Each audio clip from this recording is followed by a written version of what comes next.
Good morning everyone. সকালে খালি পেটে এই আমলকি জুসটা আমি বেশ কিছুদিন ধরেই খাচ্ছি। এরপর সামনের বারান্দাটা ঝাড় দিতে দিতেই দেখলাম লাল চলে এসেছে বিস্কুট খেতে।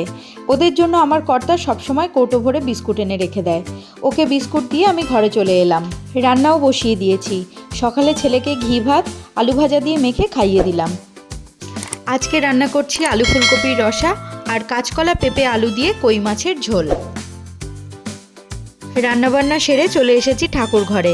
বৃহস্পতিবার আজকে পুজো দিতে বসতে আমার প্রায় 11টা বেজে গেছে।